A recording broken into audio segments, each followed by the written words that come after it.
you get your boy Big Wall, and you already know the vibes when you see the big dog next to me, PStock. You know what we here to do. We here to address the culture, right, Pete? Right, it's going down tonight. It's dressing the culture, classic, instant classic. But yeah, another great show. It's great. You know how it go every time we do these shows. We're getting together like a mini family reunion. Man, come on, man. That goes down. And hanging out. That's addressing the culture. Yeah, The yeah, culture needed. It's that time. So we gonna talk about yeah. We're gonna talk about it. And speaking of talking about it, what's been going on with you, man? It's a whole lot going on in the culture, Pete. You know what I'm saying? But it. A lot. I really want to know what's going on with you and just what you got going on with you, brother. Man, there's so many projects in the right on the desk right now. We working. On the desk right now, there's so many projects, documentaries, and Yeah, and even narratives and yeah, animation projects. It's like yeah, it's crazy. It's like, man, it's like can't breathe. yeah, Walls closing in. But I yeah, love it. yeah, Anything that's creating, that we can, address the culture by creating. So I yeah, like to do take that and create something that we can address the culture with a useful tool to carry on, for generation and generation. So digital footprint, as you like to say. You know what I dig- mean? digital Um, digital footprint. yeah, yeah, Exactly. yeah. We need that, We do. so and that's what we're doing. So we try to keep evolving, keep it exciting, bring exciting stories, Man, I be seeing you and DJ Corrupt lighting it up on Wednesday nights and the Culture Connection on Tuesday nights. You and Yeah, Carrie, it's going down. The culture's on. There's plenty to talk about. So yeah, there's always something you got to tap in, subscribe, you know, check Roku out, and we working on it too. You heard it first. It's going down. The iHipHopTV Roku channel is yeah. in the works. We coming. So We coming. it's coming real soon this summer. So it's gonna be on and popping. We're Yeah, gonna make it happen and bring it on. We're gonna be able to catch the culture gang, address the culture. A little bit of everything culture uh, prescribed right there for you. yeah. And the music, of course. The music. And that's the foundation of everything that we do. You know what I'm saying? The hip hop, the lifestyle, and that's why when we tap into this series with the martial artists and FMA and just every aspect of it, it resonates with what we do. You know what I That's mean? right. That's right. We work hard. We hustle. We're marketing producers, so many shows, so many radio shows, where we Yeah. allow with different artists to come here, and if they want to work, we give them a platform to tell their stories, and not just artists, anybody. You know what I mean? Anybody. Yeah. And that's the same hustle that we apply to the martial arts series, the FMA series, and today is no different. You know what I mean? We got another grandmaster. You know what I mean? That's gonna Yes. come through and bless us with his story, man. It's some brothers out here that put in work too. You know what I mean? Yeah. Shouts out to Salton. You know what I mean? Yeah. Yeah. Been putting in work for so long, doing their thing, and they have a story too. You know what I mean? And we definitely want to address the culture and bring these guys on to tell their story and add to it. You know what I mean? Of Yeah. course, we got T-Bone with us. You know what I'm Oh saying? yeah. Oh yeah. You know what I'm saying? And gonna give us the full understanding of the levels of talent and the stories that we bring into the culture. You know what I'm saying? Yeah. Yeah. Definitely. And you hit it. And that's what and that's why I love it. And that's the whole thing, because what we are trying to do, and what Big Wall said is give a voice to the voiceless. So we address the culture on it. And then the Serrata Screamer is historic. And we just like to make sure that everybody gets that look. Everybody meets the real people, know it's real, hear the real stories, the real camaraderie, everything that went into it with the training, the sweat, the blood, the tears. So it's great. And hip hop martial arts is married. Man, come on, man. And that's what it is, man. When I was in the Philippines, like we used to call it the PI. We was in the PI. We was down in the PI, man. There was so many hip hop clubs. You know, they had their rock clubs, but Yeah, they had some dynamite hip hop clubs, man. So yeah. it's off the chain. And the Filipino culture with music, man, they could do music just like whatever we do, they can do it too. You know, so Man, it's but big. it's all the grind though. You know what I mean? And that's why like we really wanted to dig into this series with T Bone. Well, we Yeah, try to tackle every aspect of it because it's the hustle, right? It's the that's right. grind, right? It's the more you put into your craft, the better off you will be. You know what I mean? It's giving Yeah, power to the people who feel like they can't protect themselves or defend themselves. The same as hip hop. It gives voice to the voiceless. It tells stories from different parts of the country. So that's why it intertwines in such an amazing way. And I respond to it. You know what I'm saying? Like we're protective of the hip hop culture just as much as they're protective of their artistry, their knowledge, their wisdom. You know what I mean? And they're willing to pass it on. That's why shouts out to T Bone with the Legacy series. that's You know what I right. mean? Where he's Legacy allowing, Nine. and come on, man, where he got people coming from all over the world coming together to display their arts, their healing. It's even branched off to other forms of legacies around the world, around across the Brother country. It's just amazing. Claudio Morelli, got his Yeah, legacy in Europe going down. talk about it. And see, that's what So I'm talking about, man. You know what I'm saying? Like I love that energy, man. It's just super dope. You know what I'm saying? So what we're gonna do, man? We're gonna take us a quick break. You know what I'm saying? We're gonna go pay us some bills, man, and we're gonna spin a block. We're gonna bring T-Bone on so he can talk to us a little bit more about who we got today and just everything going on with the whole culture. Y'all know the vibes, man. It's your that's boy right. Big Wall here with PStock. We'll be right back after these breaks.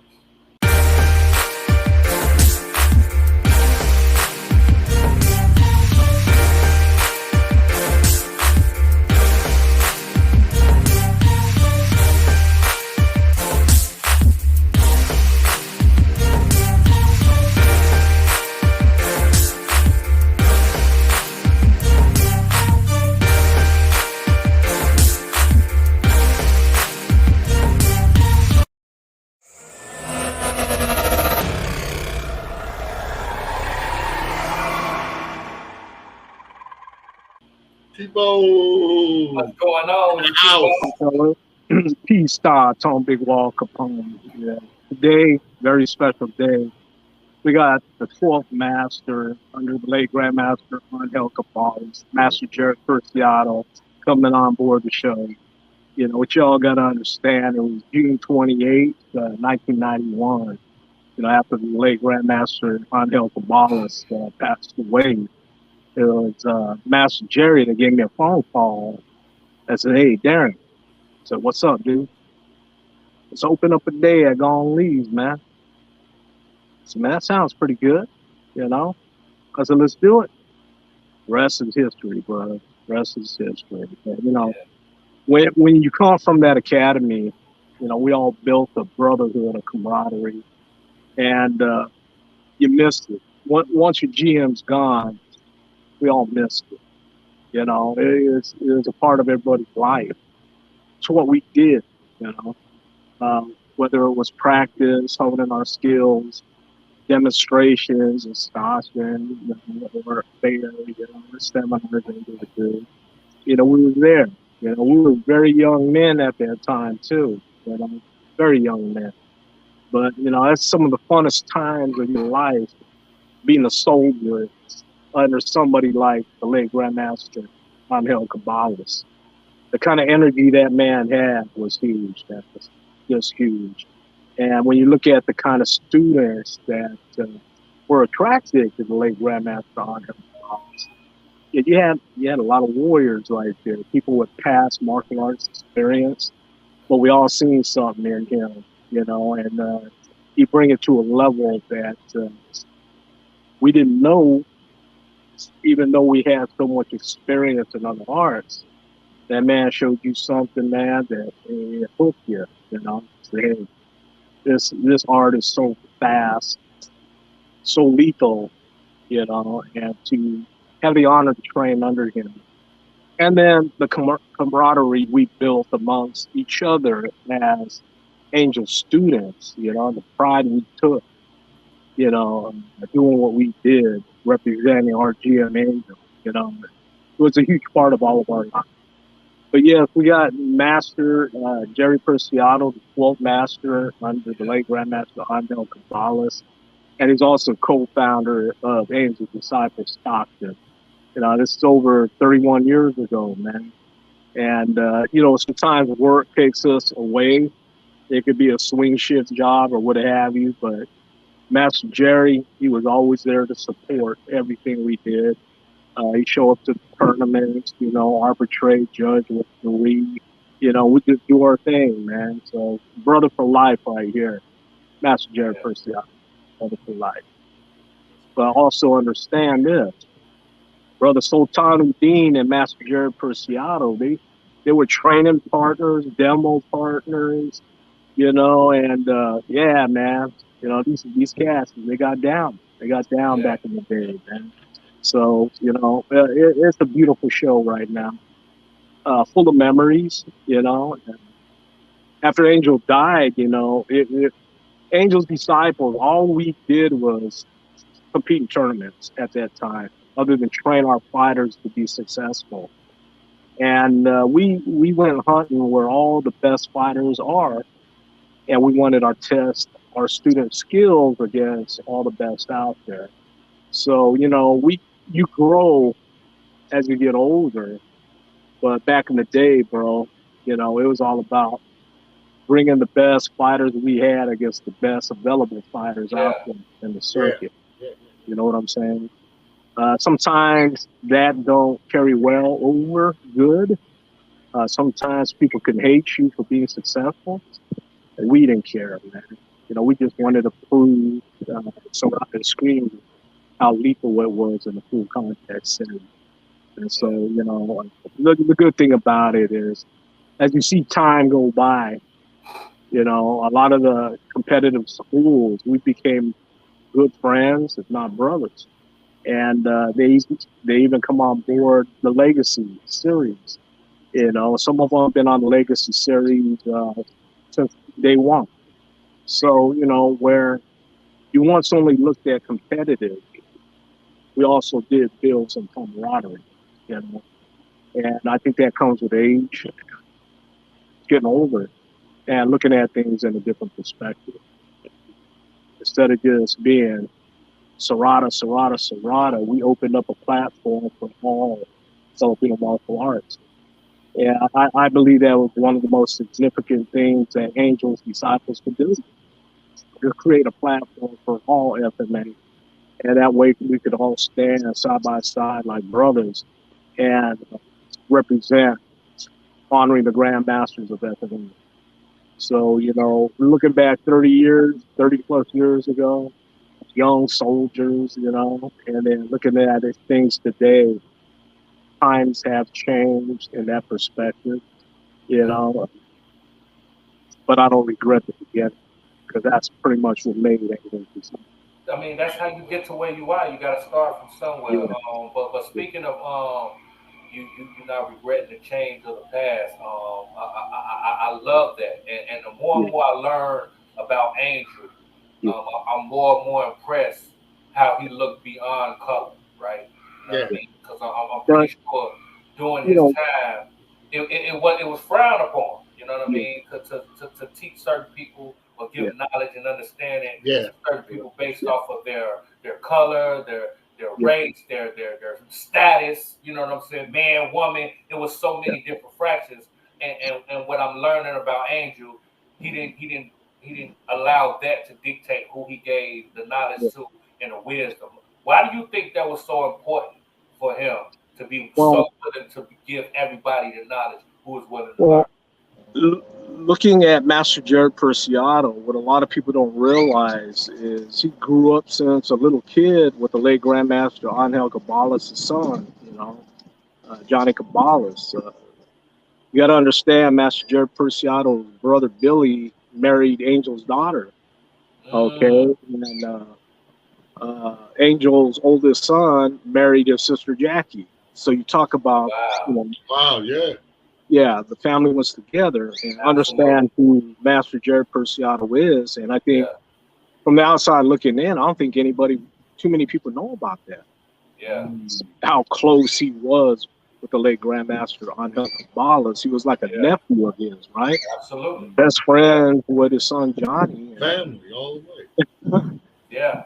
You know, and another thing, guys, Master Jerry Preciado, what you got to understand is he trained with the late Johnny Cabales as young as like probably the fifth, sixth grade. He'd go to the camps, the asparagus camps. Angel would teach them moves. And of course, kids are mischief. You know, they run off, might get in trouble and shit. But you know, a lot of people don't know that Master Jerry was a training partner with John Cabales. You know, who out there in the world really knows that story? So Yeah. you know, bringing Master Jerry on today, well, they're gonna learn something. You know, about his life, his connection to the late Grandmaster Angel Cabales, and to the kids of the late Grandmaster Angel Cabales. You know, I understand. Linda recently passed away. Johnny passed away a couple of years ago. That's very sad. But you know, also understand that there's a lot of the masters of Serrata Screama that grew up in Angel's neighborhood when they were kids. And you know, Brother Sultanuddin, he grew up probably 3, 4 blocks, you know, east of this area. You know, they call Columbus Park. They Yeah. call it the neighborhood, right? But there's several students that became masters that grew up in that neighborhood, including Jerry Preciado, Gabriel Asuncion. You know, they grew up around Angel and Angel's family, Angel's kids. You know, who knows that history? Not many people know that history. Yeah. So, you know, it's an honor to have the co-founder of the organization we still run today on board the show today. It's very sentimental for me, and what we put together 31 years ago is still rocking, it's still moving. And now we got the legacy, and now we're on this show with you two, you know, Yeah. iHipHopTV. Big shout out to Audi 19, Yeah. you know, yeah, yeah. Yeah, this one's sentimental, guys. It This one's is. It sentimental. is. It is. And it's something that we was actually looking forward to because we want to tell this story in every color, right? You know what I mean? Yeah, Because it's so much deeper than what the eyes see. You know what I'm saying? And yeah. I just love that. And we're going to continue that You legacy. know, one thing I found out, you know, how famous the late Grandmaster Angel Cabales as a man. You know, he passed away 31 years ago. Okay, look where his art's at today. It's worldwide. There's people practicing Serrata Screama worldwide. But the thing is there's only so many masters. Okay, but through time, a lot of guys that may have gotten their advanced diplomas, today some of them are calling themselves Supreme Grandmasters with an advanced degree. Yeah. There's some cats out there that are stating that the advanced training and master's training were no difference, but the master's is just a political statement that Angel would give us. Mm. Bullshit. That's bullshit. Address the culture then, T-Bone. Yeah. Well, you Yeah. know, Wow. hey, when I trained all them private lessons for over a year and a half just on my master's, bro, the training curriculum completely flipped. Okay, it, bro, I couldn't even knock on doors. Yeah. You know, my hands got beat up. You know, and everything was live speed. So when I see somebody bragging Mm. how his advance is equivalent to a master, Mm. you know, that's really insulting It's to the Yeah. master. disrespectful. Very insulting. You know, it's like trying to compare a brown belt to a third, fourth degree black belt. Yeah. My opinion. But then when you look at time, the 31 years that us masters had in teaching students, it even made us better. Okay. And we made the art ours. Mm-hmm. So, you know, looking at some of these cats making up, you know, their own history, that their advance is equivalent to a master's, I have to disagree with that. And I think it's bullshit. If anything, these are cats trying to elevate their degree up with the master's level without doing none of the work. And it's a sad fact that there's people out there that are like that. They don't want to earn it. They just want to get it, right? Well, you know, that's the sad thing about, I guess, a lot of arts. And talking to some of the cats on the show, you know, they've expressed that opinion too. But I tell you what, you know, if a dude in advance, way back 30 years ago, I mean, some of these cats are pushing 70, in their prime, they couldn't touch some of our basic 1 through 12 students. They couldn't even touch some of our basic 1 through 6 students. Knowing what they were back then and knowing how we developed our fighters, okay, our students, we took great pride in that. And there's one thing that we take pride in, moving up in rank. Our guys earn it. They earn it, okay? But to create a name when you were just a very, very mediocre person 31 years ago and now elevate yourself to Grand Poobah status, you know, some of us look around, man, and say, wow. Yeah. No, I get it. You know? Yeah. You look back 31 years ago, they ain't no better than what they were 31 years ago. That movie works. They still don't train. Yeah. You know, like you at look that level. you look the same way you did 31 years ago, but you're old now, and you're still terrible. Talk about it. Okay. Shots fired. Oh, Shots what do you Yes, say, that's man? fine. There What it do you is. say? You know, Bang, bang. some of these cats, man, they got their self-grandeur, right? They build themselves up so much that they start making up histories. Yeah. And I think that's the funniest thing, you know. And that dilutes it. You know what I'm saying? And yeah, man, and we get it. But you know what? All that is finna cease because we got Grandmaster Jerry. You know what I'm saying? And he finna tell us everything, and he gonna give us to it in a raw. You know what I'm talking about? Cat's coming out the bag now. It's Man, Stockton at ground zero. It's an honor to have Brother Jerry on this show. It really is, you know. I love the guy like a brother. You know, Jerry's one of those kind of guys. I don't care if you have a tree fall down, a fence fall down. Jerry had everything to jump on board and help you out with anything and everything. Yeah. You know what I mean? Yeah. He's just a great guy, you know, and very giving guy. You know, always wanting to give, you know, and give from his heart. You know, I don't care if it was a fishing pole. So, hey, man, I'm going to go deep sea fishing, brother. Hey, man, I got some real good tools for that. Really. Yeah, here you go, man. Go ahead, use these. You know, that's Jerry. Always been Jerry. Well, But, look, you know, we ain't finna take no more time. You know what I'm saying? We're going to take us a quick pause for the calls. yeah. We're going to be right back with Grandmaster Jerry. Right, Pete? Yeah. Right, we back. After these messages. Hello, culture. It's your girl LP, aka London Perez. Let's go. Dick. Dick. Right. Dick. And I want you guys to tune in every Thursday at 7 p.m.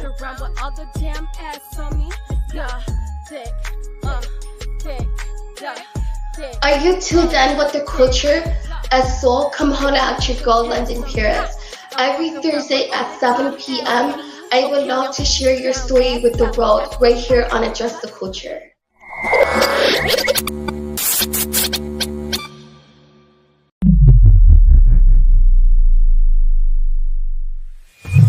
For many people, sports participation gives the individual the opportunity to showcase athletic ability with the thrill of competition.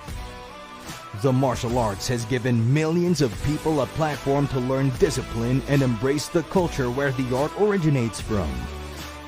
Fusing the art and sport produces the modern martial athlete. Wika Sport is the platform to give the age-old form of combat of club and swords and put them in the hands of today's martial athletes in a safe and competitive space for kids and adults. This is Wika Sport. Wika sport is born out of the centuries-old indigenous arts of the Philippines, eskrima, kali, and arnis. These combative arts are weapons-based, usually using rattan sticks and long and short blade tools.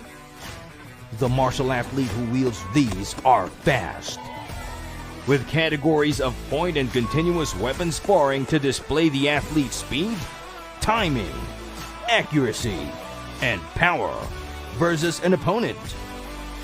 There are also creative forms categories to demonstrate beauty and expression as an individual or team. This is only the beginning of Wika. The World Eskrima Kali Arnis Sports is here to unify the different styles of Filipino martial arts as the action philosophy of movement to exhibit the unique and complex culture of the Philippines globally. Wika Sports is here. Dress the culture, I'm address the culture, we gon' talk about it. Come address the culture, we gon' talk about it. Come address the culture, we gon' talk about it. Come address the culture, we gon' talk about it. Come and address the culture, huh?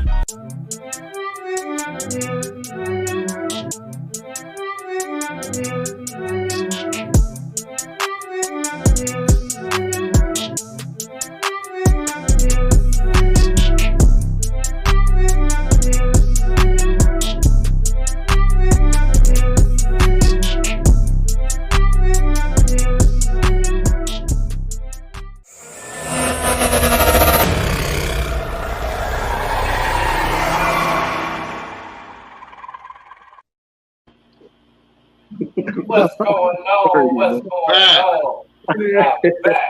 Jerry Preciado, man. It's great and an honor to have you on the show. Welcome to the show, brother. All right. So we understand you the keeper of what really happened.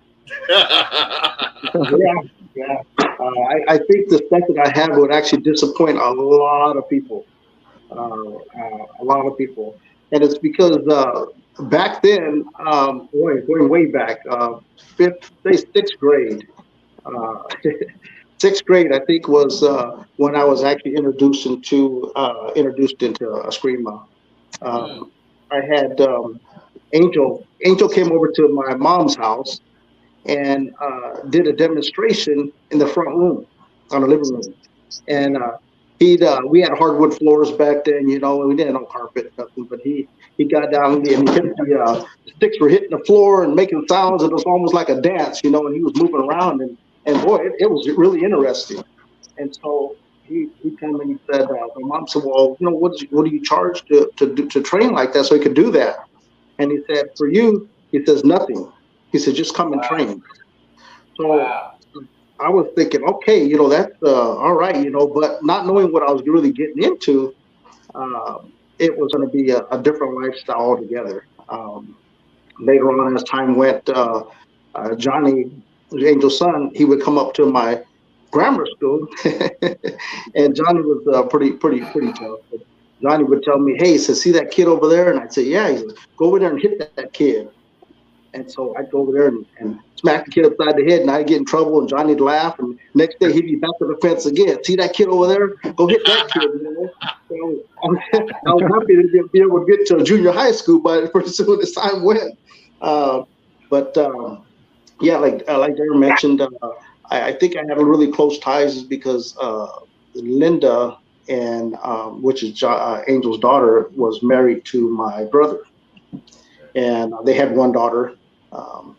And so it became more family. So I was kind of really tight with the family side because it was my niece. And then as time went, Vincent actually married my sister, and he had two more kids. I had little Vincent and Vinny through him. So I had another nephew and a niece through that. So it was tied to the family. You know, we would actually go over to Angel's house, and he lived at what they call a place called Turks. It was a bar down below, and it was upstairs. And I ran with Johnny pretty much over there. And like I was telling people back then, the sticks weren't really short. To me, they weren't short. I was small, but the sticks weren't that short because he had those sticks in a old military duffel bag where they put all your clothes in when you go to the military and you come home. Yeah. And the sticks would be at the top of that duffel bag. So I don't know how tall that duffel bag is, but that's how long those sticks were. Wow. And they were probably pretty close to an inch in diameter, maybe a little inch and a 16th or quarter so in diameter. And that's what was the training stick. And so we would get these sticks out and play with them and hit them together to see if we can break stuff. And, we'd get in trouble because we'd be in the house and, two kids in the house tearing up stuff. And Johnny was older, so he was kind of more like the leader. And so it went quite a ways. We, with Vincent, Vincent would take me riding and deliver newspapers. So we can actually go fishing afterwards and stuff. So like I said, it was really tight family ties with everything. Once, like I said, training with Angel, Daryl's mentioned that, I trained with Johnny out at the camps. Angel would run the asparagus camps, and he'd pick me and him up, and we go out there and we start training, and he'd tell us, go outside in the back and train while they go out there and cut asparagus. Well, we trained about 1 or 2 hours out there in the middle of the sun, and then we would sneak off and go out to the river and go fishing and come back, and we'd get in trouble behind some oddball stuff that I can pretty much say now. We'd block the shower door off and then use all the hot water up, so we call it a steam room. And then when all the Manones got out of work from the fields, all they had was cold water to take showers. So so we get in trouble, I think the statutes of limitations are up on that. I think you're good. Yeah, you can let it out. We eat up all the food. They'd have donuts on the table. They'd been there probably about 3 or 4 weeks, so they'd be hard. We'd get those, roll them around the table and throw them across the room. And, I think I first time experiencing bogong was in the camps, and he'd say, just eat it like that with a spoon. Well, I learned what that was. So, like I say, we were doing good until, back then, they bring the women in to date the old workers and stuff, and Johnny would say, "Hey, look," and he picked me up over the little walls, for little portable walls they'd have built, and I'd look over there and I'd see him. I'm Johnny, they're peeking, and he'd laugh, and pretty soon we'd end up at home because the Angel was saying, he kicked us out of there. We didn't get to stay too long after that, So. But I ended up being a checker for them. They were picking, I think it was apricots, and he told me, he said, when they bring a bucket, you just stamp the little card. So I was doing that, and it was a busload of kids from Oakland, and so they would rush me, and they'd only maybe have about 5 apricots in a bucket, and tell me they dumped the whole bucket and wanted me to stamp that little card for them. So I told Angel, I said, man, they only had like a little bit in there, and they all came over towards Angel, and Angel, after about 5 or 10 minutes, they decided that they'll come back with a bunch of buckets full instead. Okay. They went and got their own. Yeah, they did. That's dope. We talk about getting your own, you know what I mean? And just learning up of the Angel. Can you give me the top 3 principles and things that you took from Angel that you just carried throughout your life? With Angel? Yeah. Angel. What's training with Angel? Actually, I got to back up a little bit, and to cover the story portion of this is that we trained with Angel. I was there was a demonstration that was being done at the Filipino Center, and I was watching the demonstration, and I knew Angel, and I said I knew him because he was kind of family and stuff, and a lot of guys didn't know that, but Sultan, he come up and he said, "Hey man," he says, "you should learn how to do a screamer." And I kind of giggled about it. He says, "Yeah, we practice 2 days a week at the at the center there on the Harding Way." And I said, "Okay, I'll come by there." Well, I don't think he knew I knew Angel like I knew him, and so that was actually what started me off training again was him, because I wasn't really into doing a lot of training. I went into kung fu. I did karate. I did things like that that put me towards the Filipino martial art where it had a weapon involved. The other ones were just mostly a self-defense type thing. It was learning stances and things like that. So with Angel, golly, there's so many stories to cover Angel from his driving to the stuff that we got from him. His training was phenomenal. There's not he was good at teaching, but I don't think he was as good at marketing because a lot of the people that he was teaching, he was more concerned about them stealing his art. And that was his concern of them stealing his art, for not doing nothing for him and teaching wrong outside of his style that he had taught everybody. He would call, like I said, talk about spaghetti, but there's a lot of people that you see what they're doing now, and I kind of laugh about it, even though I'm not going to put names, but they might do the initial block, and then it turns to spaghetti from there on. It's because it hasn't, they call it, they're calling it true serrata, or they're calling it something. But I've never in my life, all this time, seen as many schools that popped up saying serrata. I sometimes I want to pay a visit to those schools just to pretend that I don't know what I'm doing, just to see if how well they teach. They could teach me. Teach me who's teaching. Who's teaching at these schools? Are these people that ripped off? Maybe had like Darren talked about, and James Bennett talked about that a while ago about school that they might have had one or two lessons. And trying to sell themselves as a black belt or a master, and start teaching something that goes. Do you know any of these people in these schools that's popping up? And I think a lot of it too, because there was seminars done at different places, and you had students show up, and if a student was there and had enough knowledge to take something back, he took that back and then try to present it to somebody he's training. And then it became a move under his style. But the true serrata side of it, Stockton itself had some pretty good banging people in there. Everybody in Stockton was training hard. We trained to defend outsiders. It wasn't the fact that we were friends, but anybody that came from the outside, we want to make sure, let them know that what we trained, and you weren't going to be able to walk in that door and think you kind of got over on us. That wasn't gonna happen. Tribal. So we accepted a lot of people coming in because they were coming in under Angel, but a student trained the student. I'll say it that way. You learn from Angel, but as you learn from Angel, Angel would have you train that student. So really, that student learned from another student. Except for the group of people that when they went through your master's training, that was a one-on-one with Angel. So if you came to that class and you were at number 4 or you're number 5 and you started off with another student, and Angel might have just seen you or watched you training, but most of your training was from the student you were training with.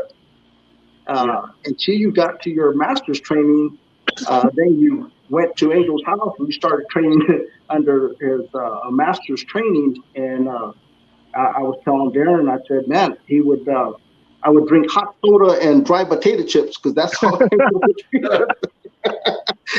And so, so you knew you were trained. If you said that you went on Angel's, you had potato chips and soda, they knew you were trained at Angel's house. And look, and see, when we just talk about just the training, and just everything, because we didn't talk about this with Darren. The way you guys came up training, and the way they compare it to now, they would say child abuse, or get people involved, like they hurting these kids. You know what I mean? Can you kind of talk about the training regimen and what you guys had to go to? You too, Darren. You know what I mean? To get to where you guys are now, just exactly what you had to go through. Show us them knuckles. I tell you the first time, I'm holding my hands up like this. I'm like, yeah, they got more. we trained. I mean, I'm looking at my fingers. I'm like, damn, they look pretty old, you know. But we trained hard. I mean, we got hit. I used to say, well, you know, if you train hard enough, certain moves, if you didn't block it right, you got hit. I've hit people. I've been hit before.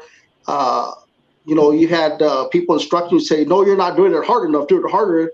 And the harder you do it, it gets a little bit out of control, and you end up hitting the person you're working out with.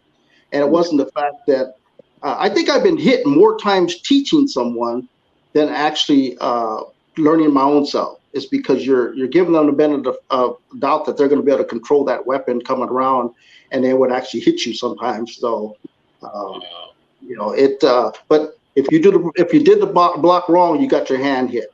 So you're right. It would be like a child abuse because you'd get to that point. Like I said, I'd go up there and use my elbow or your foot to knock on the door. Use your knee, right? Use your knee. Use your knee to it. Now, I know the history, you know, especially with Stockton being ground zero for Preciado. I know there's some perpetrators out there. You was touching on that, and I know there's some lying going on. Somebody's telling some lies, right? And you wonder who's lying. Yeah, I mean, like I know you see some people come up that just get their butts whooped, you know, for talking out of line like that. Well, you know, here's one thing I could say, you know, and add to is there's people out there. Address the culture, T-Bone. You know what I mean? People out there that the majority of the training was more photo bombing than training. They never stepped in the academy to go up against the crew.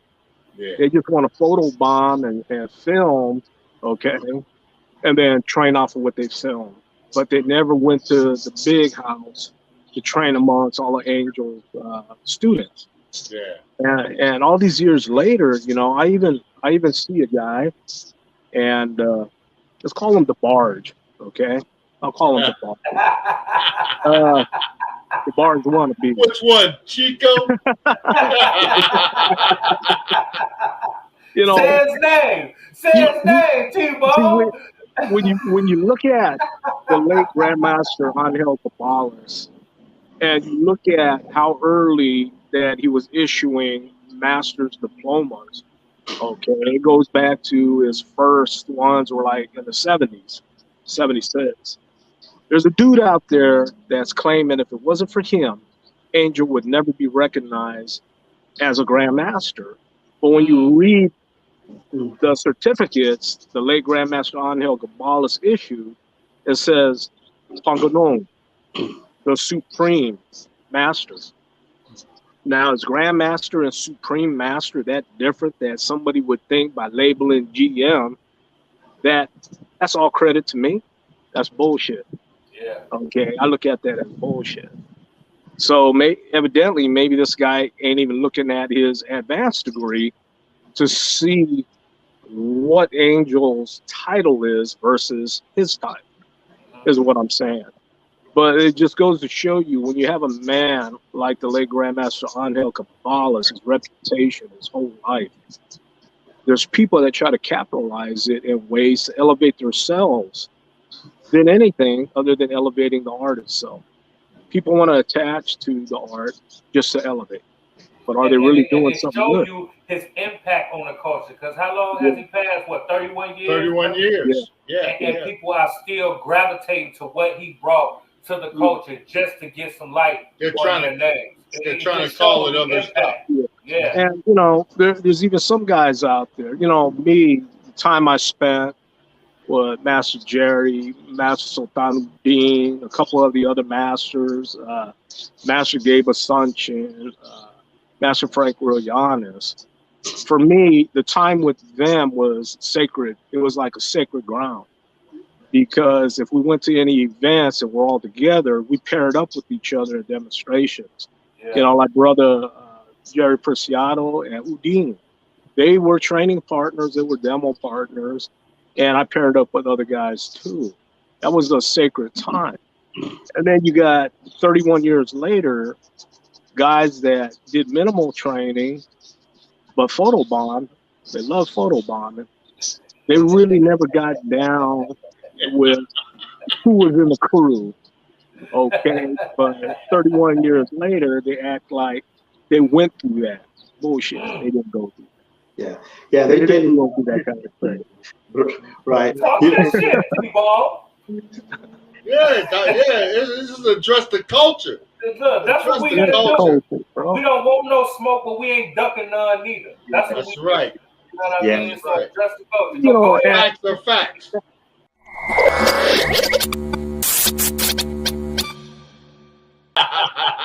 You know, I don't mean to be this way, but a lot of these cats are puffing up, acting like they was all that. But even the late Grandmaster Angel Cabales toward his other students there would open up and tell us how he felt about these guys. You know what I mean? And Yeah. you know, it's funny. It really is. You know? Yeah.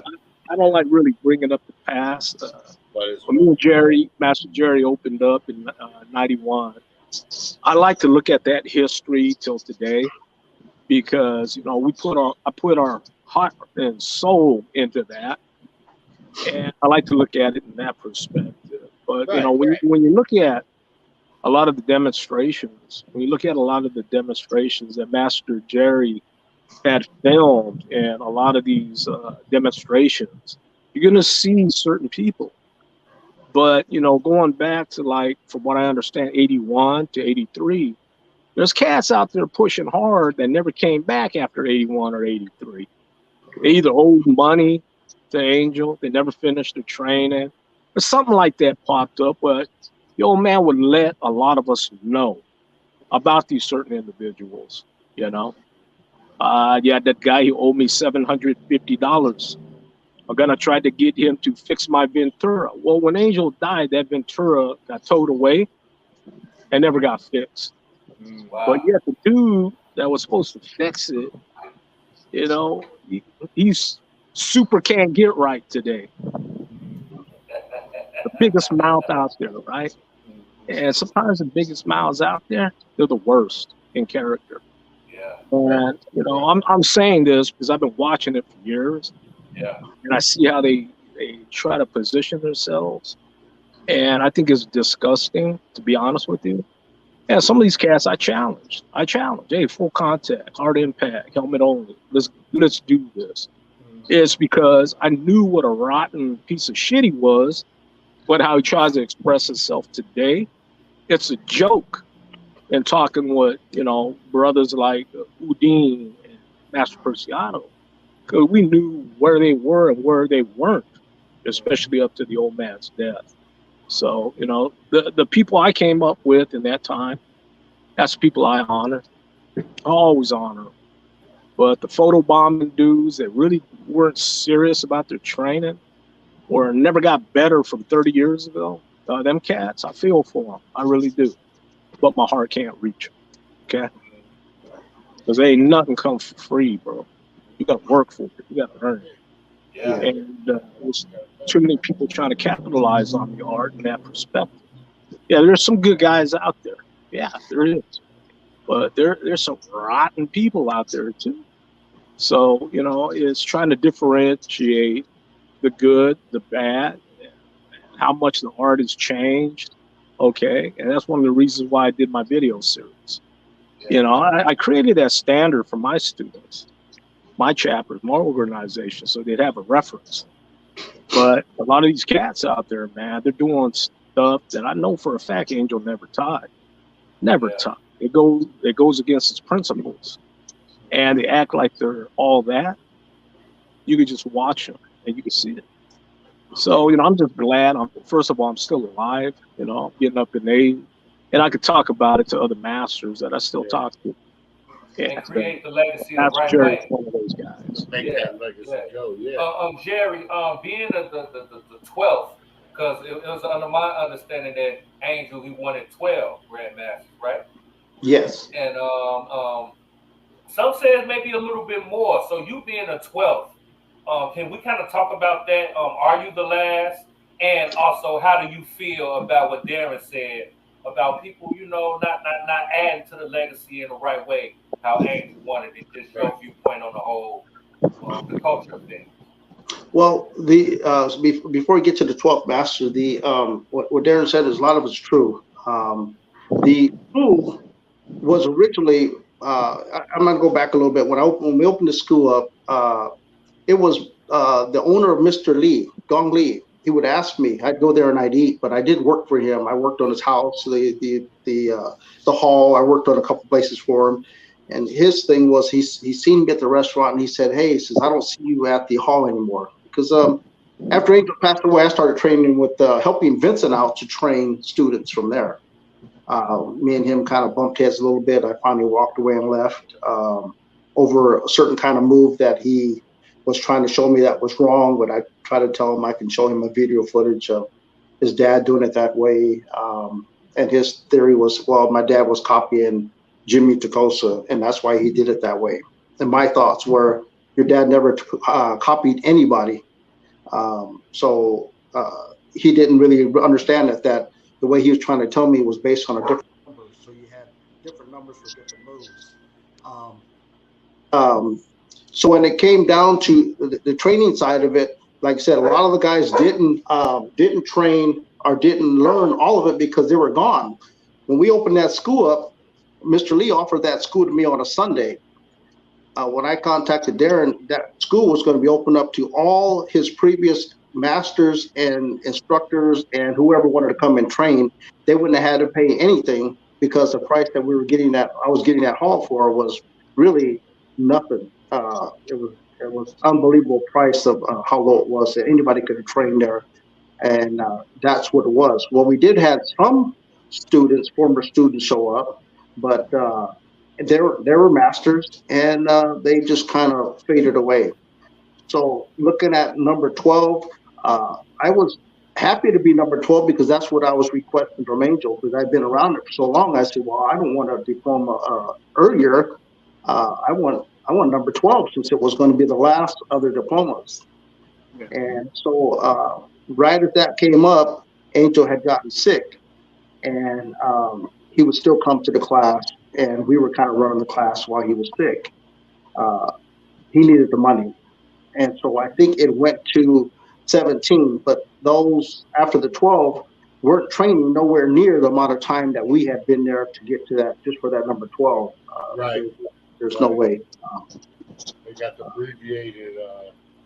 abbreviated crash course at that time. Right. So do you think that's kind of how the disconnect came in with after the 12, 13 up to the 17, where the disconnect and people start trying to add different training methods and different stuff because Angel was no longer around to kind of dictate and let people know what was true and what was false? Do you think that was like the beginning of the disconnect when we talk about the teaching and the methods?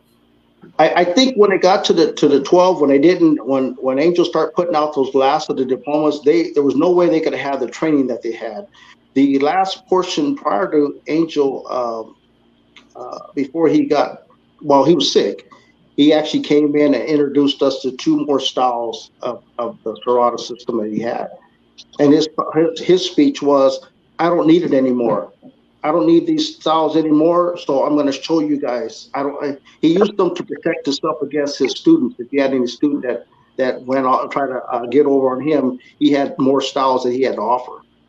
So when the prior students that came through the school never seen that style of art, so they think it's they don't know. They just don't. They never been around. They weren't around for that last couple of years of being around Angel. They were gone. They never returned back. And I don't have a problem with saying names, but like Wade Williams, he trained when I was there.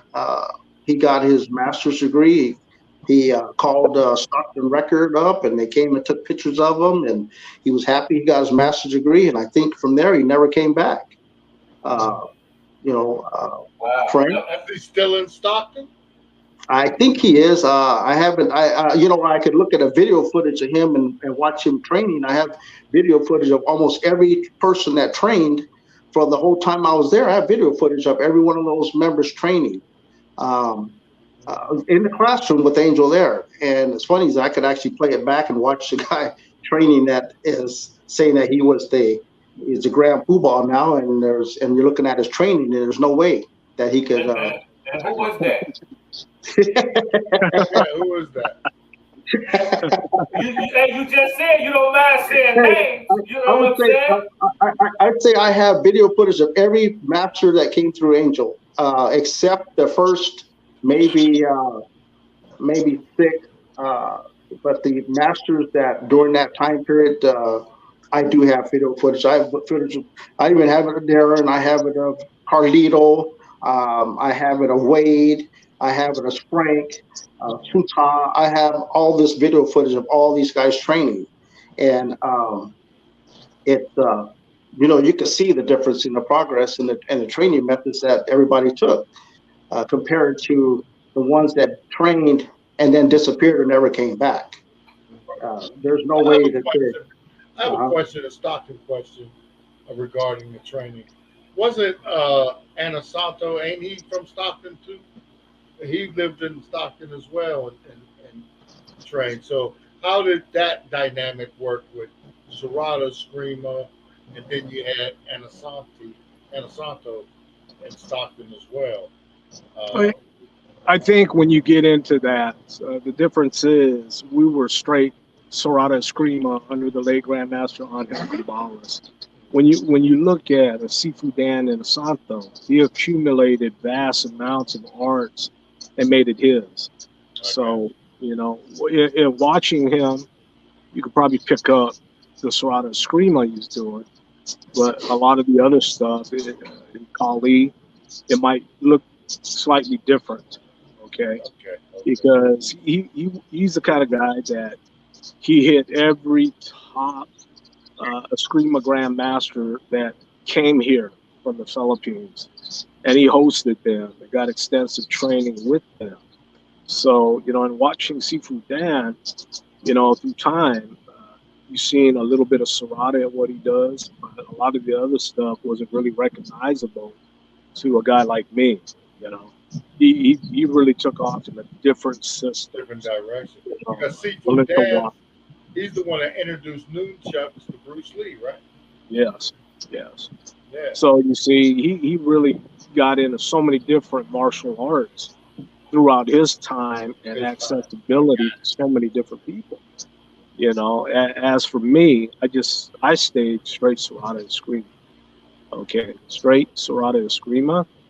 But my influences from boxing and Goju-Ryu, you can see some of that in there too. Whether it's the breathing, the power distribution, what have you. There's certain things you train that you never forget. And going through the motions of Serrata, you can see a lot of similarities in my Goju-Ryu training, especially in the hand-on-hand. And the training. Very similar. Because it's very important, because I know we touched on it before. Where did Angel get his Serrata from? Angel got his knowledge from Felicissimo Dizon. Right. Sudlun Sabu. And understand that Angel left in 1939. A lot of people got the age discrepancy mixed up in how old Angel actually was. Some say he's 17. Some say, he was even younger than that. But by the time he got to America, it is documented that he was already 22, 23 years old. So, just in past books and articles, a lot of people got a lot of times mixed up, But knowing he left, the Second World War started, correct? Yes. Yes, he got out just in time, from what I understand. But just as the Japanese are starting to move in. Didn't his teachers fight against the Japanese and everything? Yes. From the other, they fought against the Japanese. Yes. The group of Dizon, I was told they were like the Verdugos. They were assassins in protecting the people, fighting against the Japanese. They trained at very religious, cultish areas like the caves of Sudlun. And then you got Brother Claudio Morelli, he trained in San Miguel, Screaming Dats, out of the church setting. And that's where that art was developed or hidden for the Jesuit priests to look after the people or protect the churches. So, looking at Angel's knowledge from Felicissimo Dizon, but at the same time, there's only one Serrata guy that ever went back to the Philippines to demonstrate in front of the Society of Grand Masters, and that's Brother Sultanuddin. And in doing so, he's got a lot of this, all videotape, recorded, and very clear, of some of the greatest now deceased icons in the Philippines. So, to bring Serrata Eskrima back, demonstrated, broken down into the number formation, the drill formats. A lot of these old grandmasters said, Dizon. So, in demonstrating what the late Grandmaster Angel Cabales taught Brother Sultanuddin, it was recognized by Dizon. Late Grandmaster Angel was known, the guy who challenged Villasin, Captain Villasin. And that's what they told Brother Sultanuddin, how they remembered Angel as a young guy, challenging one of the Balintawak guys to a match. That match never happened. Angel left. He ended up in America at that time. So, rich history on Felicissimo Dizon, who was more known as an elder amongst a lot of these foremost screamadors that are now deceased. But Brother Sultanuddin, he's got this recorded. So, the whole connection from Angel to Dizon, it is apparent and it is well known, even from the Society Grandmasters, that Dizon only trained Angel Cabales, nobody else. That's the only And person. there's a lot of people, they're trying to say, Dizon trained Laguna, Dizon trained here. Well, coming from the Society of Grand Masters, it didn't go that way. They knew exactly where he came from, where he got his training. Now, that's a story that Brother Sultanuddin has to share. He has to share. We're gonna get something on here. You know what I mean? Yeah. We definitely got to hear his story. And that kind of leads me into my next questions. I kind of want to shift gears with you a little bit, Jerry. Being black coming up in the culture, can you kind of talk about the challenges that you had to overcome and kind of what did you take from it? Being a man of color, coming up in a different culture where you learning things, Filipino martial arts, and just trying to be accepted in an unfamiliar culture as well as Sultan. Can you kind of speak on that and just give us some insight on your experience? Coming up, it's to be honest with you, you really don't recognize the color of your skin until you get into a higher grade in school. Through grammar school or through say the 6th grade or 5th grade, when I met Angel, or Johnny, Angel's son. Johnny was really light skinned.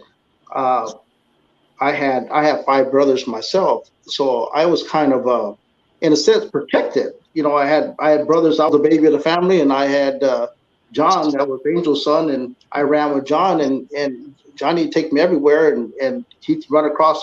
He was running across my brothers, and my brothers knew it. So I kind of catered to me to where I didn't really fear anybody or anything coming up as a kid. But as the nationality wise, I know that we'd go down to the Filipino Center. Back then it was kind of a skid row, and the Pinoys there didn't say anything about any kind of color or racial thing or anything like that. You can go in there, you can eat. They feed you. We had a good time with that. I didn't really recognize anything like that as far as nationality until we got to basically, I think it was junior high school when we started getting shown videos of slavery and things like that. That's when it kind of clicked. But as far as coming up as a young person, there was no. I didn't really feel it as much as maybe some other people did in different areas. Stockton is a mixture of a lot of different nationalities. It's not like going to Oakland or some other place where you got mostly one nationality. Stockton is was always mixed with all different nationalities.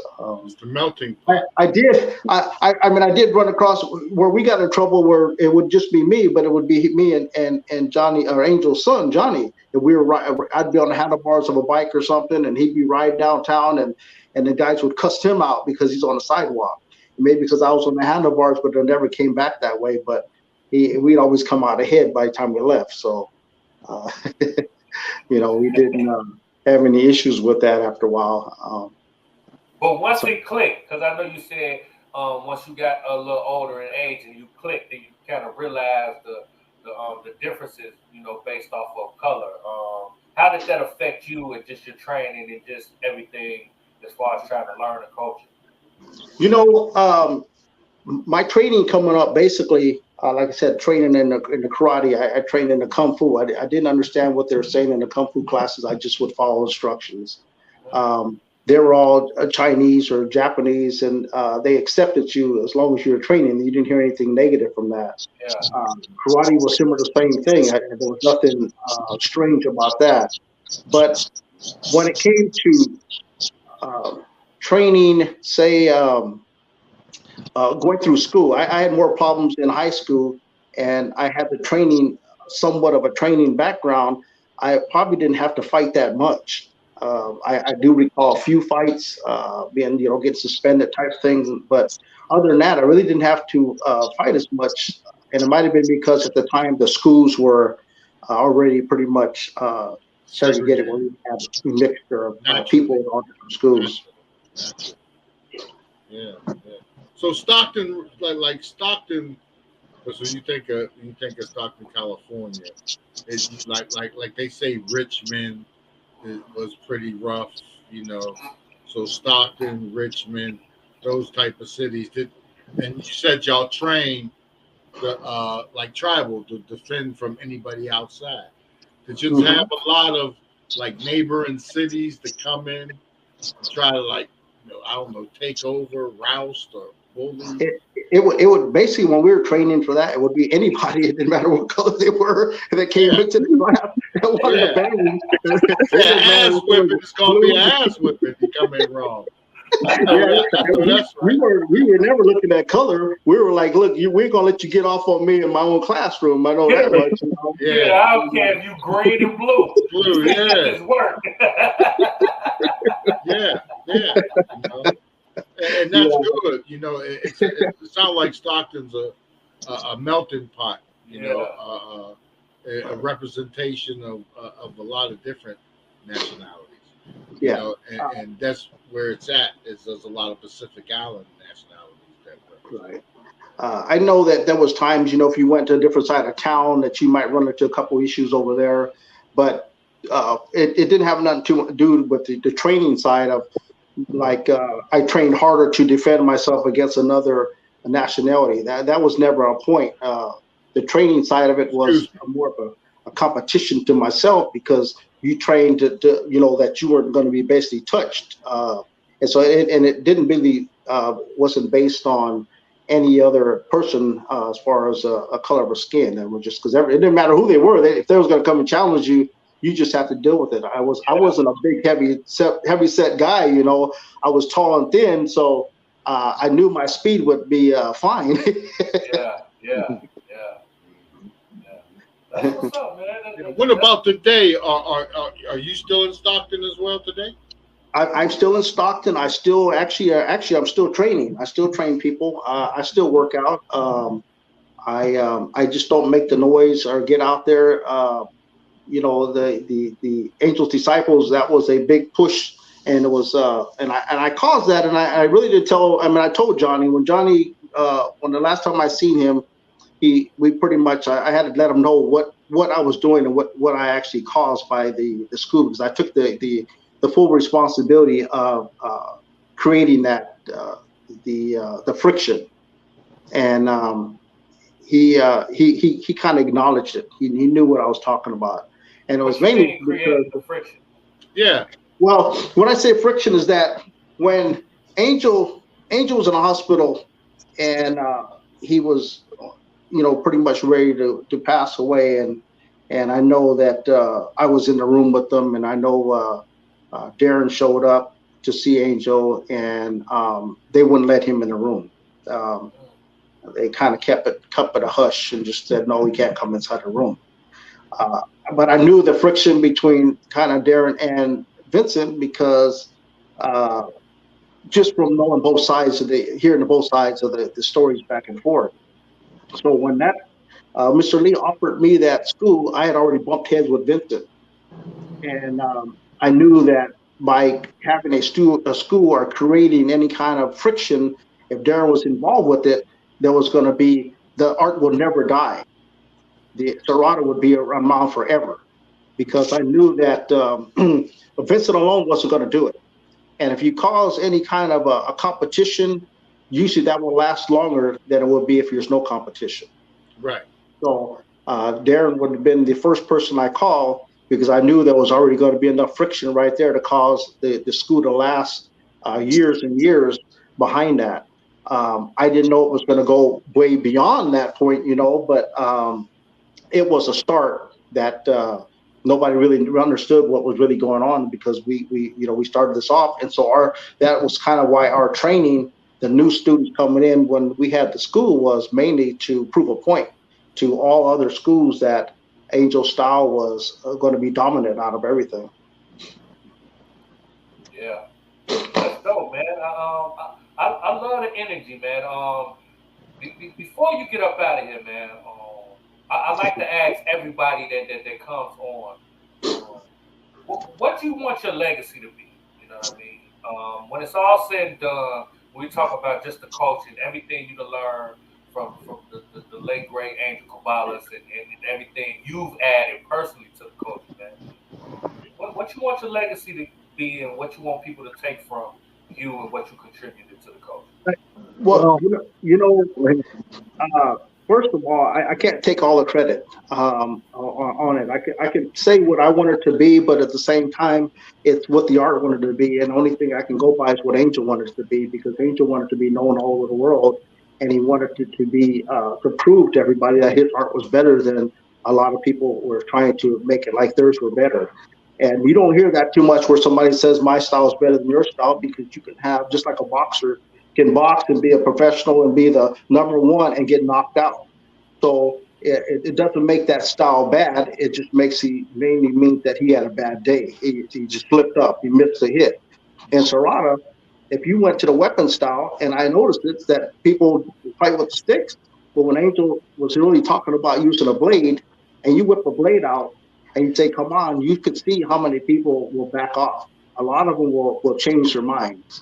And it's only because their training was probably with a stick, is probably not as strong, as not as weak, unless they're forced to go ahead and go blade.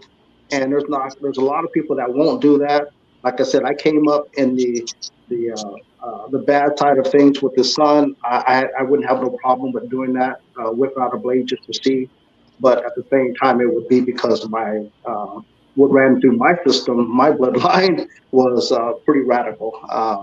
And so, and I'm older now, but at the same time, I still, you give me that opportunity to don't slip up somewhere down the line, and that's always been my same way in the book, to say, well, if you feel that you don't know what I'm doing, or you don't think I know what I'm doing, then you can always try me.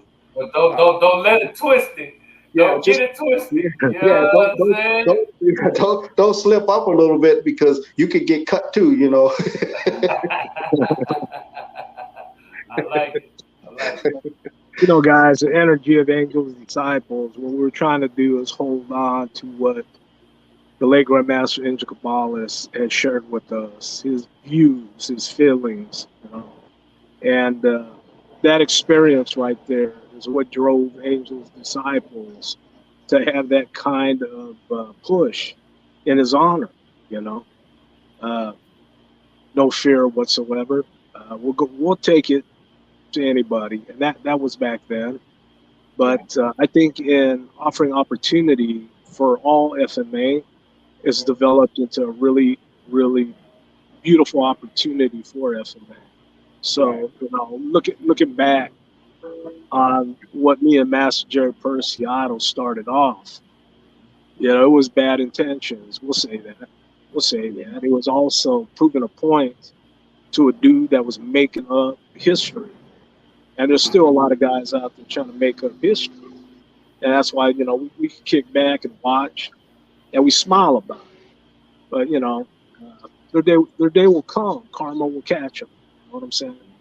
And we're just going to keep being us, doing the best that we can do on behalf of the late Grandmaster Angel Cabales.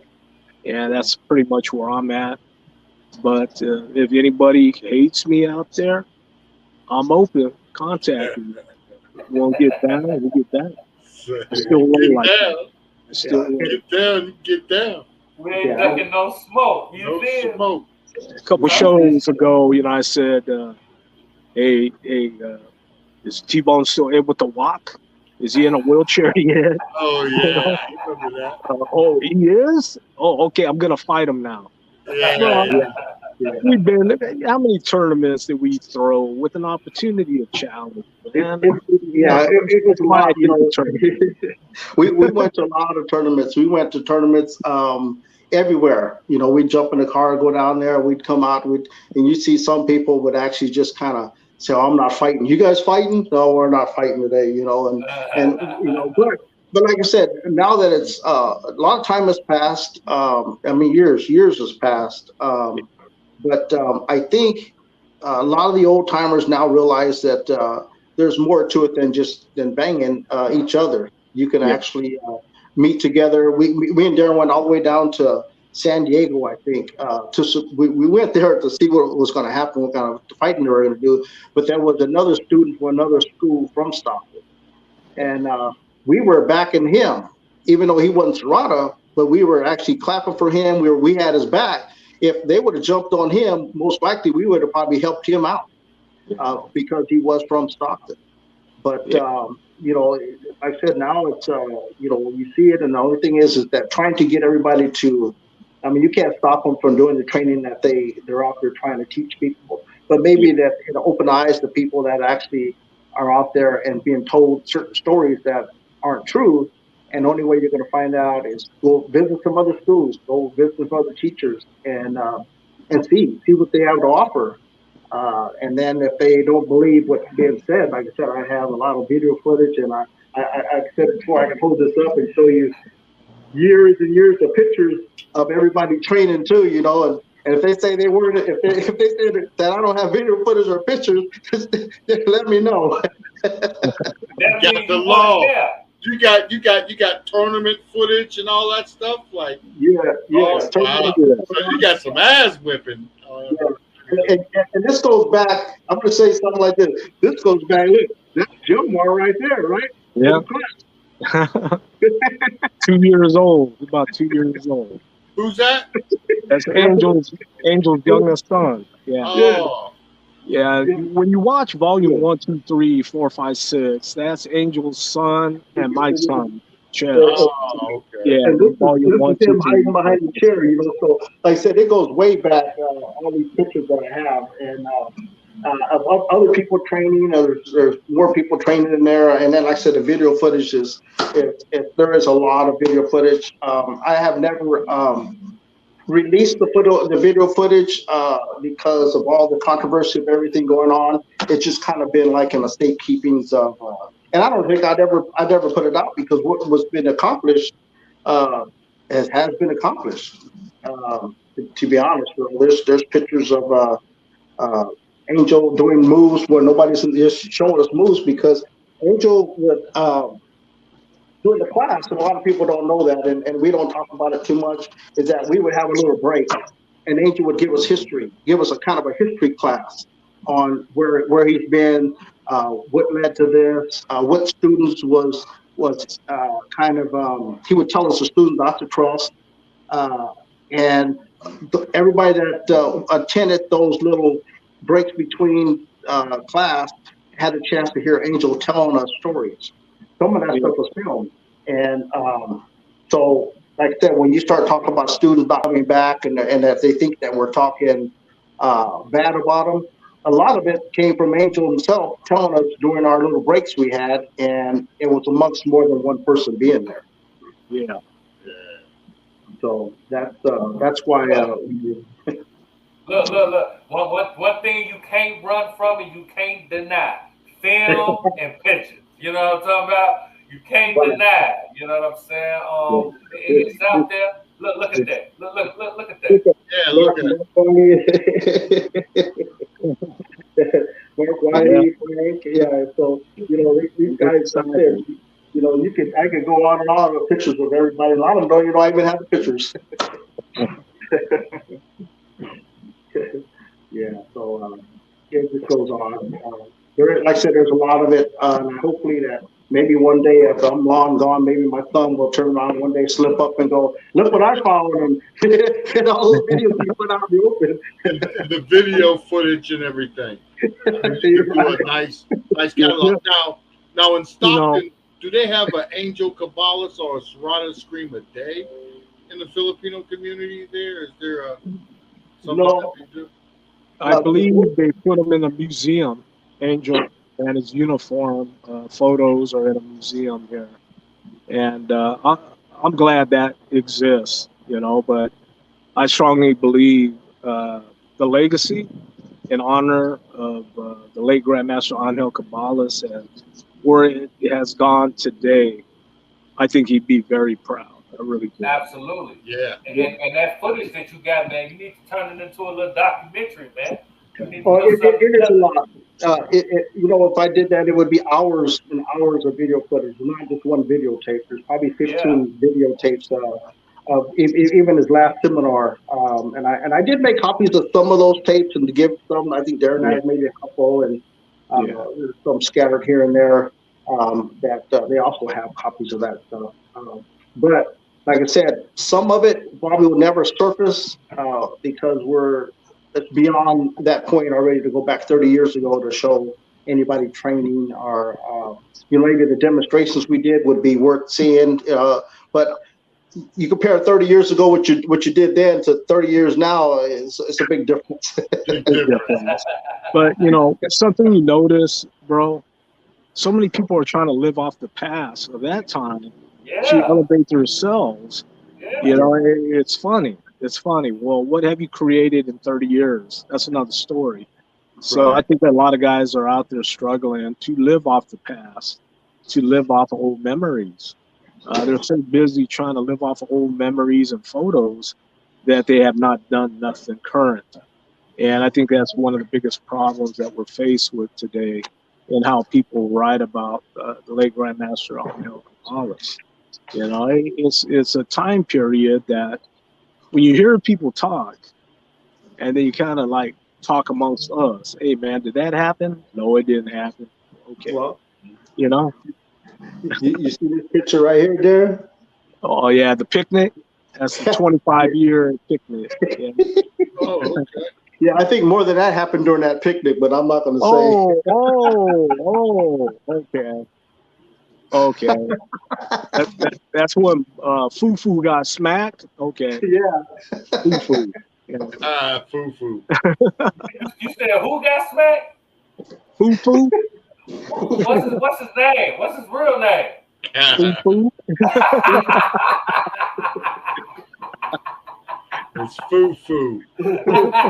Let the record Hey, if state. you want to add Ladufu to the end, you can add it. Fufu Ladufu. Okay.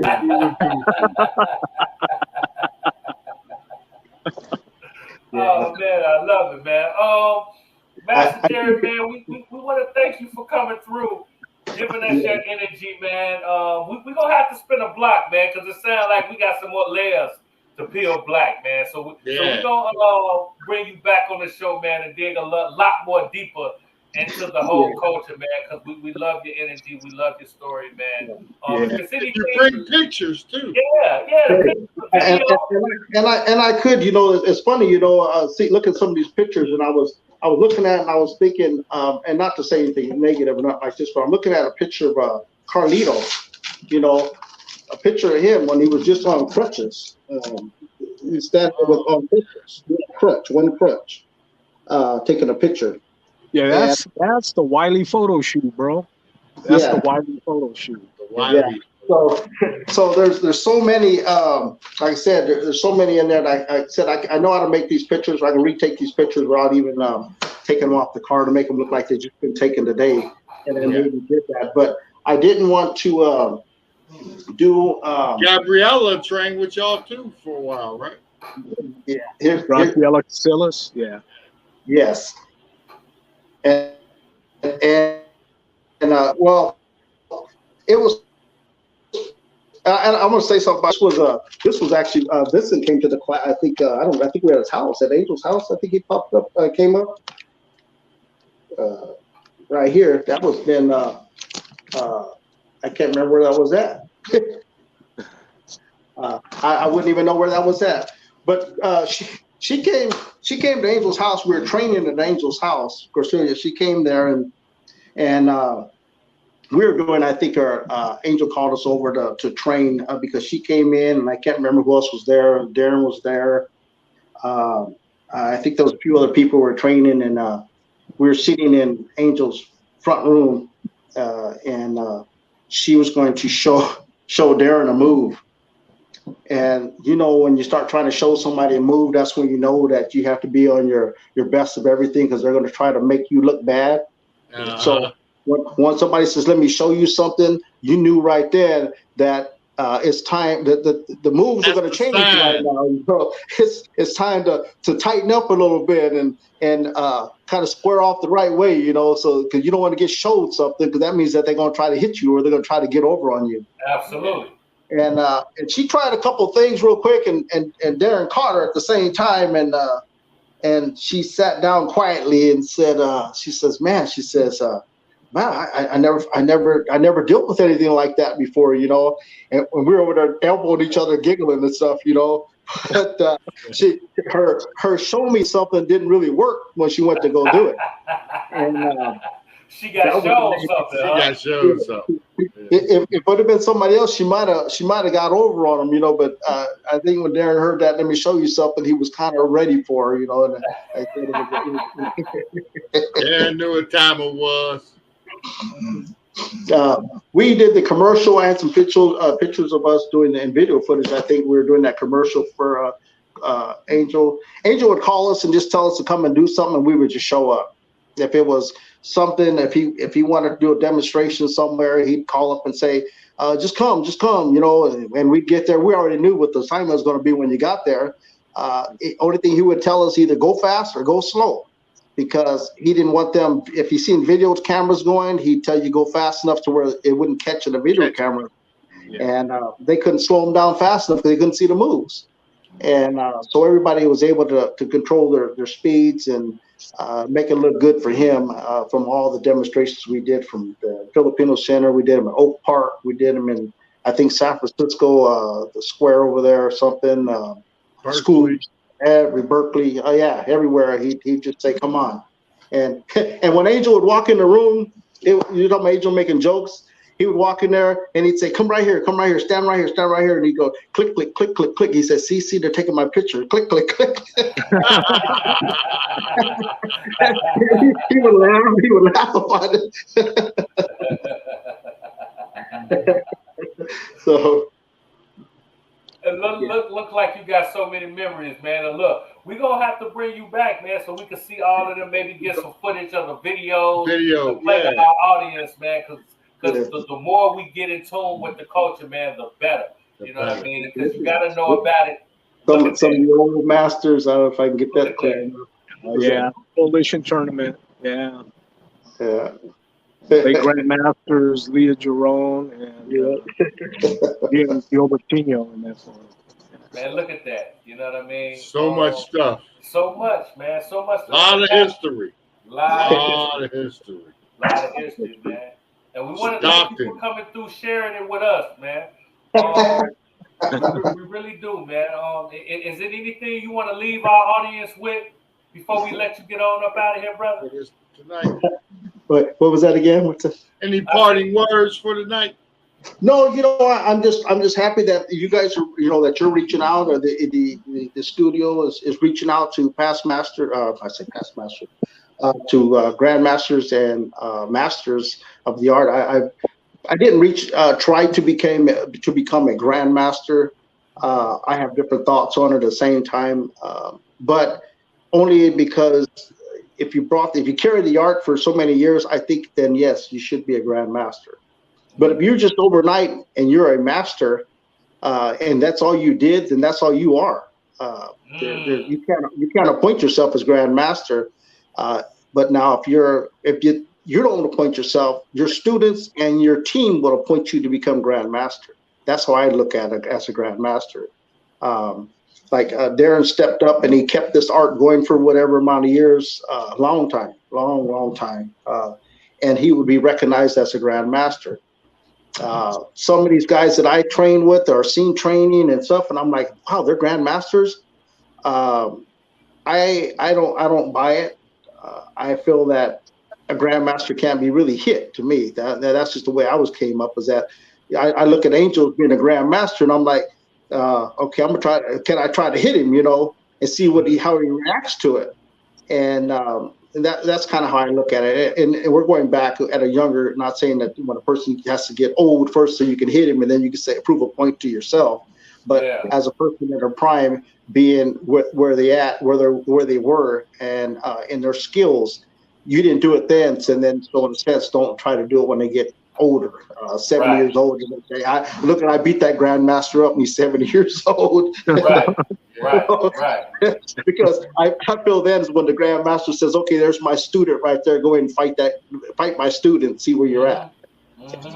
So I don't agree on the side of certain people that did appoint themselves as grandmaster, and until they can show me or say who appointed them, then go from there. So like I said, it's good that you guys are covering some of the history, looking back as the legacy has started from scratch to now.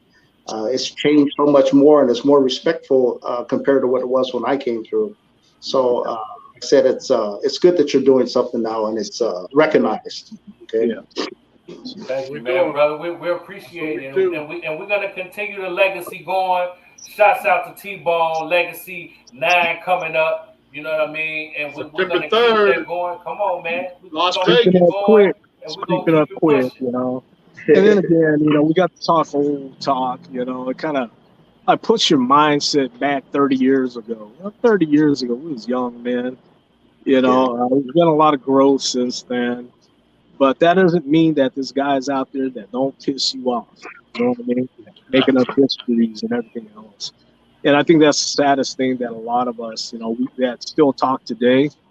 And we witness people making up history that is false. And I think that's some of the saddest thing going on today is trying to rewrite history to benefit their own egos and their own stature. Come on, let's be real. Let's be real. Yeah. If I know there's something going on, I guess in Vegas, if I'm in the area or something, I might swing by and say, hey, and have lunch. Brother. Take care of you. Legacy. We will take care of you. Can I bring my sticks? Yeah. Not to linger on, but me and Darren went to a place. It was a Piña Salada, I think it was, right? Darren went there. And they seen us come in and they said, "Oh, you guys have to leave your weapons outside." Wow. we don't need them, but we'll go ahead and put them outside. Wow. A long time ago. Before I need them up. I didn't know what, bro. I think your youngest son, Christopher, was born that week too. Man. I remember. Yeah. But it was so funny, man. We had to go put our weapons away and go back inside again. It's like, man, what the heck? Okay, let's do it then. Do it. Oh, man, I love it. And the problem too, they had all their weapons inside. We didn't have none. They want falls out. Only we have the weapons. Right. Oh man! Well, look, we thank you guys for coming through. We definitely gonna spin a block. You already know the vibes. Myself, PStock, T-Bone, Grandmaster Jerry. Man, we appreciate y'all coming through. Man, time is something we can't get back, so we appreciate y'all giving us some of y'all. Okay. All righty. Come on, brother. Audi 19. Big shout out, brother. Big shout out. Peace. Thanks, Jerry. Okay. All right. Right, We'll see yeah. you again. We'll talk soon, brother. We'll talk soon. You already know. Right on. And me and PStock will be right back after these commercial breaks. Okay. All right. Thank you, brothers. Thank you. Okay.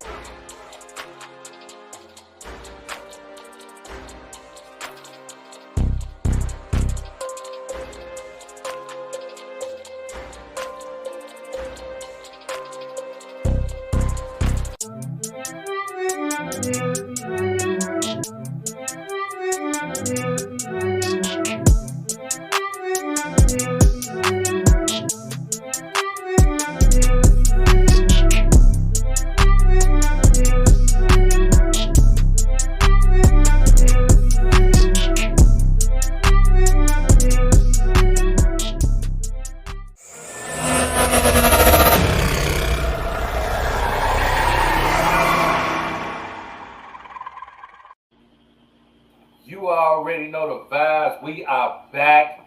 Great show. Pete, man, I'm speechless, brother. You know what I mean? Yeah.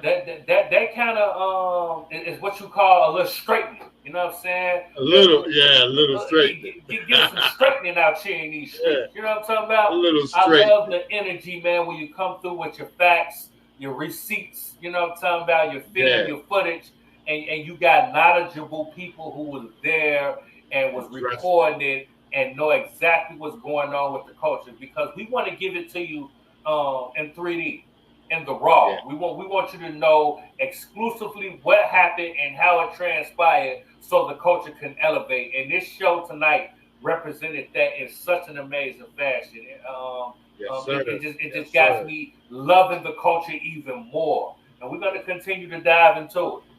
Yeah, we are, and Master Jerry will be back, as well as T-Bone. So we're going to keep this thing going with the FMA and the Grandmasters and the Masters coming through, hollering. You know, that's what we do, and we're addressing the culture on it. And, you know, we let you know that, you know, it's going down in places. You just don't, you might not know, you might not see it, but stuff is happening. It's going down, for real. Yeah. And it's going down right here. So, you know what I mean? If you have any questions for me or PStock or T-Bone, any want to get you some training or want to learn some techniques, we talk about the healers, we want to know the facts, anything that you personally want to know, let us know. Get in tune, like, comment, subscribe, join the culture gang, hit that little bell on the side. It's hit right the there. button, click subscribe, that bell on the side. leave So comments. anytime we drop any kind of content, you'll be the first one to get it, right, Pete? Yeah, all day long. And like you said, the top off of Big Wall said, September 3rd, come to Vegas, Circus, Legacy 9. There's going to be 17, 18 Grandmasters there. So class is open. Get your spot now. Yeah. Tap in, man, because we already got our tickets, so make sure you get yours. You know what I mean? That's right. So until next week, we're going to be back with the same type of vibe, same type of energy, giving you news you can use, interviewing people, some you know, some you need to know. You know what I'm saying? So it's your boy Big Wall. It's your man PStock. And this is Address the Culture. And like I always say, your culture makes you who you are, so make sure they respect it. We're going to catch you on the next episode. We up out of here.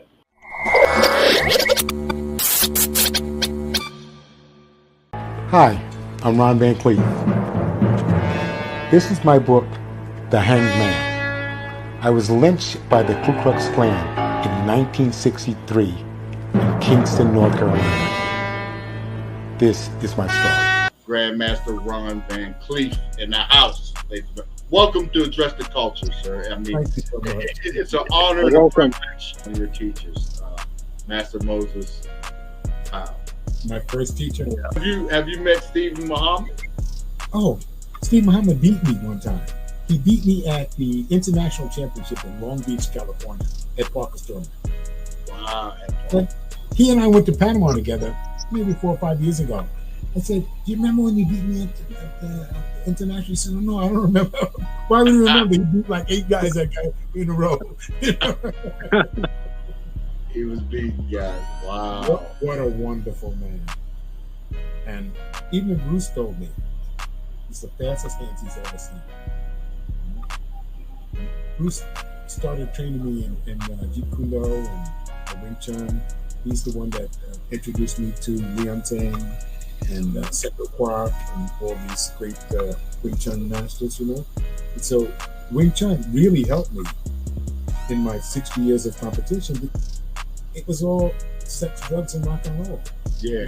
I hung out with Mick Jagger for a lot of years. Richie Havens was another one of my students who excelled. He was such a great musician and singer. So I worked for James Brown and Wilson Pickett. I've been on the road with those guys. Wow, yeah. Cool. So you're exposed to the women, Good. drugs, parties. Oh my goodness. Hi, this is Michael J. White, and I am honored to be inducted into the Ultimate Warrior Hall of Fame by two such legends as Grandmaster Al DeCascos and Grandmaster Ron Van Cleef. Dress in the culture, I'm address the culture, we gon' talk about it. Come address the culture, we gon' talk about it. Come address the culture, we gon' talk about it. Come address